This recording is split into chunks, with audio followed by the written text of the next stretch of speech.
E aí, pessoal, tudo bem, fã de futebol?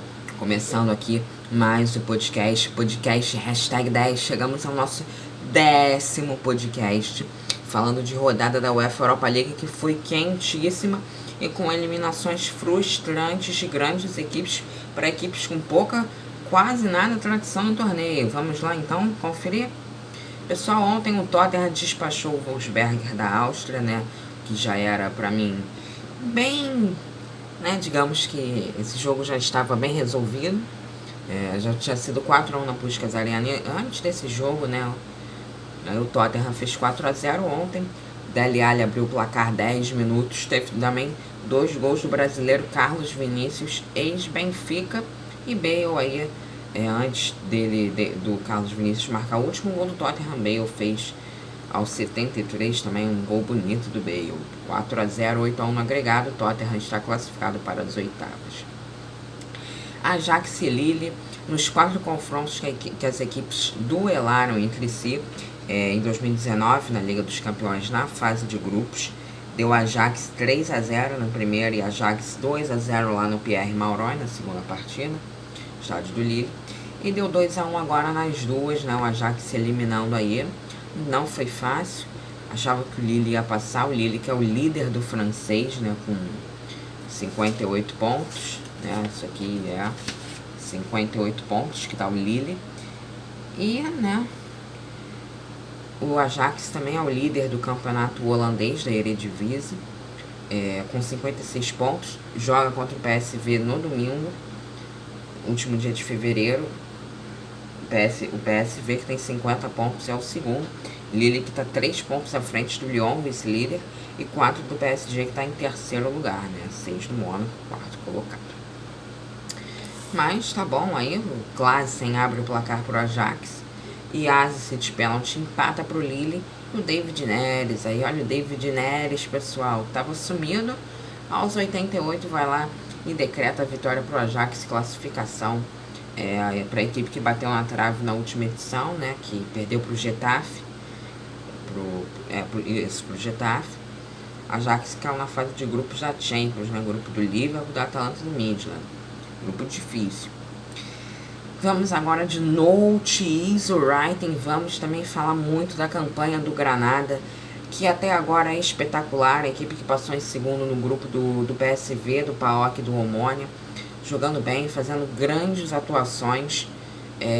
Foi assim para essa equipe comandada pelo Diego Ferreira, o treinador, né? Esse treinador que vem desde 2018, botou o Granada na primeira divisão, assume um time de segunda divisão, bota o Granada na primeira divisão e na primeira participação, o Granada volta e na mesma edição consegue ficar em 7º lugar, garantindo vaga nas fases preliminares da Europa League.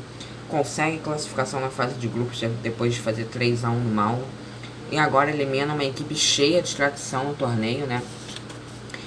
O Napoli, que jogou até bem. O Gennaro Gattuso fez substituições que foram boas. A equipe voltou no segundo tempo muito motivada a partida inteira, né? O Zielinski já abre o placar aos 3 minutos. Ali eu falei, acho que não vai dar pro Granada, né, assistir o jogo. Aí aos 25, Montoro empata para a equipe da Andaluzia, a equipe do norte da Espanha, né. E o Fabian Ruiz aos 59 faz, mas não dá. O Napoli até tem gols anulados e boas jogadas para gol. Teve gol anulado do Bakayoko. Mas não conseguiu, simplesmente. Agora tem o italiano, precisa focar. Há também umas especulações sobre a possível demissão do Gennaro Gattuso. E vamos ver, né, pessoal? Mas gostaria de parabenizar muito o elenco do Granada. Ele que tem também o brasileiro Kennedy, que foi revelado aqui pelo Fluminense, né, em 2014 e 2015. Depois foi pro Chelsea, não teve muita vaga lá, né? E depois foi pro futebol espanhol, né, pessoal? Jogou no Getafe. Ele ano passado até marcou um dos gols do Getafe contra o Ajax. Mas tá de parabéns, né? Equipe espanhola que tá em 9º, né? Não vence 5 jogos no espanhol. De qualquer forma, também não está tão mal. E quem sabe, né? Quem sabe E já vi que o Granada, se conseguiu passar do Napoli hoje, tem tudo para incomodar equipes grandes. E tem tudo também para chegar nas quartas conforme, né, tem muitas equipes aí de nível menor que o Granada pode enfrentar. Vamos lá, Shakhtar Donetsk, a equipe de 11 brasileiros, teve o gol brasileiro também de pênalti. Júnior Moraes, aos 67, deu a vitória do Shakhtar, que veio, caiu da fase de grupos da Liga dos Campeões, do grupo do Real, do Borussia Mönchengladbach. Aliás, ele foi cacetado 2 vezes por essa equipe. Aí, né, o Júnior Moraes, como eu já disse, marcou de pênalti. A equipe eliminou o Maccabi Tel Aviv de Israel, né, e também é incômoda, né, porque venceu o Real Madrid 2 vezes na fase de grupos e empatou com a Inter 2 vezes. Mas aí ela foi cacetada pelo Mönchengladbach em casa, 6-0, e levou um 4 lá no Borussia Park, né? Mas vamos lá. O Rangers e o Antwerp também tramaram 2 excelentíssimos jogos por uma qualidade pequena do futebol europeu. O Rangers do Steven Gerrard, que vem jogando muito bem, né? Liderando aí o escocês com 20 pontos de diferença, né, pro Celtic. E tá aí, né, pessoal, meteu 5-2 no Antwerp. Morelos, que foi artilheiro da Europa League ano passado, abre o placar, né? O Refailov empata. Aliás, tramaram 2 grandes jogos, né, como eu volto a repetir, tramaram 2 grandes jogos. 4-3 foi lá em Antwerp, mas aí não deu. Aí o Peterson aos 46 faz, depois Kent aos 55, 3-1. Delezé marca aos 57, Barisic aos 79 de pênalti e Ichan aos 92 já de pênalti decreta a vitória e a classificação do Rangers, que novamente vem disputar essa fase, que chegou a ela no passado, né, e defrontou o Leverkusen e acabou sendo eliminado. Daqui a pouco também a gente vai falar de Bayer Leverkusen. Vamos então virar a página aqui, né? O caderno de comentaristas, sabe como é que é. Então vamos lá, de Arsenal e Benfica do Jorge Jesus, né? Esse jogo foi um jogo muito importante. Aqui o pessoal do Brasil com certeza acompanhou. Eu acompanhei, assisti o jogo. Jogão. Jogo de Liga Europa, 2 grandes camisas de tradição no torneio. O Benfica, que se reformulou, contratou o Jorge Jesus, mas ontem ocorreu um buzinão, como se diz em Portugal, que no Brasil é um buzinaço, né? Um buzinaço que o que acontece? Ele tem, às vezes, o intuito de parabenizar, quer dizer, protestar, né? E foi o que aconteceu com o Jorge Jesus pelas declarações dele de ontem na coletiva, né? E aí o Benfica hoje foi eliminado. O Benfica até virou, eu falei, agora o Benfica vai vencer o Arsenal, que não está tão bem na Premier League. Esses torneios, se essas 2 equipes vencessem, seria talvez um pouco da salvação na temporada. O Arsenal não vem tão bem, quer dizer, perdeu, né, pro City. Ainda tem chance de classificação na Champions? Tem muito e tudo mais. Mas acaba que eu vejo mais o Arsenal distante do que próximo de uma vaga na Champions League. E aí o Aubameyang abre o placar, né? O jogo foi no estádio Karaiskakis, Georgios Karaiskakis, do Olympiacos. E aí foi 3-2, o Aubameyang abre aos 21. Depois, logo, pessoal, o Gonçalves faz um golaço de falta pro Benfica. E aí volta, segundo tempo, 16 minutos de partida. Rafa Silva, pessoal, ele faz também um golaço, vai driblando todo mundo e vira pro Benfica, aí com o Arsenal, que foi o mandante, né? Mas 6 minutos depois, o escocês Tierney, o empate que era do Benfica em 2-2, né? Acima de um gol era do Benfica. Tierney empata pro Arsenal. Depois, aos 87, a virada, o gol de quem? Gol do Aubameyang, né, pessoal? Faz 3-2. Agora o Arsenal vem focado. Parabéns pela atuação da equipe. Um jogo muito bom. E agora acho que o Jorge Jesus, infelizmente, vai rodar. Não vai ficar no comando do Benfica, né? Mas pro Flamengo ele já não volta. Amanhã, aliás, tem podcast falando de Brasileirão, que hoje tem Brasileirão, né? Flamengo e São Paulo.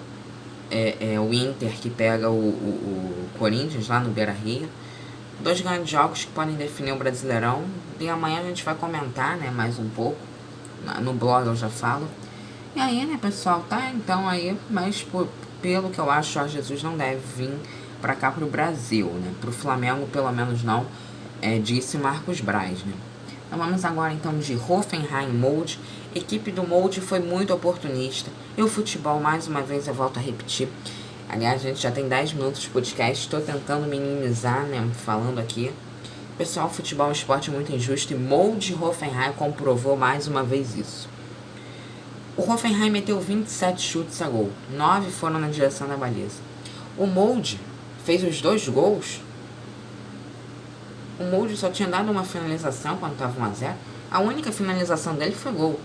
E acontece realmente isso, né? Que foi uma decepção, a torcida do Hoffenheim muito triste.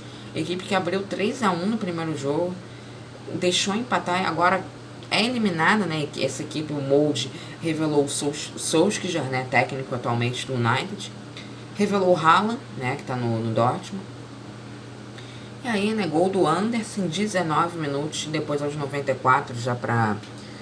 né? Se ainda ficasse 1-1, o Hoffenheim ia levar. Mas não foi, infelizmente. As duas equipes alemãs caíram, Leverkusen também, daqui a pouco a gente vai falar do Leverkusen. Então agora vamos de Vila Real e Salzburg, né? Lá no La Cerâmica deu Vila Real. Vila Real que virou, né, o jogo. Gols 89 de pênalti, 2 gols de Gerard Moreno, um aos 40 e o outro aos 89, né, aos 44 do segundo tempo, garantindo a vitória. O Salzburg que teve gol do Berisha, pessoal. O Salzburg dominou o jogo, jogou melhor do que o Vila Real, né, dominante. Essa equipe do Salzburg tem isso, de ser muito efetiva, de chutar muito ao gol, de oferecer muito perigo, seja qual for o adversário. Mesmo levando aquele 6-2 no Bayern, pressionou o tempo todo. Uma equipe traiçoeira, no contra-ataque joga muito bem e que facilmente pode vencer uma equipe grande europeia, como já fez jogos duríssimos contra a Napoli, contra a Liverpool, contra o próprio Atlético de Madrid, que penou para ganhar os 2 jogos e acaba sendo eliminado aí, né? Salzburg, que já defrontou o Vila Real há 6 anos atrás, 2014-15 era a temporada. E o curioso também é que quando o Salzburg e o Vila Real se enfrentaram pela primeira vez, foi em 2009-2010, a temporada, na fase de grupos. E, pessoal, o que aconteceu? O Salzburg venceu os 2 jogos, o grupo que ainda tinha a Lazio e o Levski Sofia, na Bulgária. A Lazio caiu na fase de grupos, o Salzburg passou com... isso, 18 pontos, estou vendo aqui, 18 pontos, dominante. E isso, pessoal, olha só, hein? Nossa, hein? Caramba. Pessoal, foi em outubro de 2009, vai fazer 12 anos, né? E aí foi o primeiro jogo, e aí era o início desse formato atual da UEFA Europa League. E na última vez que eles se enfrentaram, foi com aquele... A Europa League ainda tinha aquele logo antigo que todo mundo gostava, a última edição. E deu Vila Real nos 2 jogos, né? Deu Vila Real nos 2 jogos. Vila Real que tinha o Alexandre Pato, né, pessoal? Era um bom time ali. E é um time que chega muito às cabeças da Liga Europa. Treinado pelo Unai Emery, tem o Alberto Moreno no elenco, que é bom jogador, ex-Liverpool. Aí vamos agora com a decepção do Leicester, perdeu em casa para o Slavia. E vamos lembrando que o técnico do Slavia Praga disse antes do sorteio da Liga Europa, né, com a classificação da equipe, que ele queria defrontar uma equipe inglesa. E ele consegue isso, né? Ele consegue defrontar uma equipe inglesa e consegue vencer e consegue avançar com uma equipe. Uma equipe que joga bem, é incômoda o tempo todo. Foi assim com o Leverkusen, por isso que ganhou. Dominou os jogos contra o Nice. Contra o Apoel Bercheva, a mesma coisa, só o primeiro que foi horrível, aquela atuação do Vila Real, horrível. Né? Do Vila Real não, do Slavia Praga, olha, Vila Real. E agora então vamos de Milan e Estrela Vermelha. 1-1, Milan se classificou, que se abre o placar aos 9 minutos do primeiro tempo de pênalti. E bem na Borrani, empata aos 24 para o Estrela Vermelha, como foi 2-2 o primeiro jogo. O Milan marcou mais gols fora de casa. O Milan arrancou, né, embora tenha sido um jogo muito bom, né, esse clássico. E o jogo foi muito igual para ambas as equipes, mas deu Milan, muito feliz com o resultado. Vamos agora então, já entrando na reta final dos jogos. Clube Brugge e Dinamo haviam empatado debaixo de nevasca em Kiev. O Dinamo de Kiev hoje venceu com o gol do Bujalski aos 83 da final de jogo, 1-0 lá no Jan Breidel. Classificando o Dinamo de Kiev, 2 ucranianos, portanto, ficaram na fase de grupos da Liga dos Campeões. O Manchester United que havia cacetado a Real Sociedad, metendo um 4-0, quando o mando de campo era da Real Sociedad lá em Turim. Só ficou no 0-0 mesmo com a equipe, essas equipes que se enfrentaram há quase 8 anos atrás, né, em 2013, pela fase de grupos da Champions. Ficou 0-0 e 1-0 para o Manchester United. O Manchester United tinha um grande elenco, né, era comandado pelo Luís Van Gaal. E a Real Sociedad que tinha quem? Tinha o Griezmann, né, o Griezmann que só jogou em equipes espanholas, né. Então tá aí, 0-0 que ficou. O Manchester United vem muito confiante. Estou gostando do trabalho do Solskjaer e vem me transmitindo mais confiança. Quem sabe aí o Manchester United pode vencer de novo depois de 4 anos, né? Porque a última vez que ele ganhou pela primeira vez foi em 2017. A Roma venceu o Braga, né? O Braga jogou até bem, mas a Roma meteu 3-1. Futebol é assim. Zico abriu o placar. Pérez aos 74 fez 2-0. Cristante marca um gol contra, né? Aí o gol, claro, que foi pro Braga. E Maioral aos 91 da vitória para Roma, que se classificou. Então tá aí, né? As equipes italianas, Roma e Milan, foram à frente. O Napoli padeceu perante o Granada. Bayer Leverkusen e Young Boys deu uma zebra danada, não entendi esse jogo. O Leverkusen fez uma excelente primeira fase, né? Cacetando o Nice, cacetando o Apoel Bercheva. E aí esse 2-0, né? Havia sido 4-3 no primeiro jogo. Teve até reação do Leverkusen, 3-3. Mas depois o Young Boys vai lá e faz 4, mas não deu, não entendi. Zebra, né, pro time aí do Peter Bosz. Dinamo Zagreb venceu o Krasnodar por 1-0, gol do Orsic, jogando muito bem na Croácia. PSV, novamente o PSV, na primeira partida contra o Olympiacos, teve 2 gols do Zahavi, mas não deu. Uma Magulba aos 88 vai lá e faz aquele gol, e aí já não tinha mais como. Se fosse 2-0 o PSV classificado, mas não deu e ficou por isso mesmo. Nosso podcast vai terminando por aqui. Antes, vamos de última informação ainda falando de Liga Europa, pessoal. Amanhã temos o sorteio dos oitavos de final, nas oitavas, né? 9 da manhã, transmissão, né? Acho que vai dar na TV. Vamos lá, de Tottenham e Arsenal, as equipes londrinas, Manchester United também pela Inglaterra, Vila Real e Granada pela Espanha, Milan e Roma pela Itália, Dinamo de Kiev e Shakhtar Donetsk pela Ucrânia, Ajax da Holanda, né, representando a Holanda, Slavia Praga da República Tcheca, Glasgow Rangers da Escócia, Molde da Noruega, Young Boys da Suíça, Dinamo Zagreb da Croácia e Olympiacos da Grécia. Então tá aí, o podcast ficou longo, perdão, mas vamos lá, pessoal, tomara que não tenhamos problemas técnicos ao enviar. E se você gostou, deixa o seu like, também passa lá no blog, valeu? Tchau, tchau!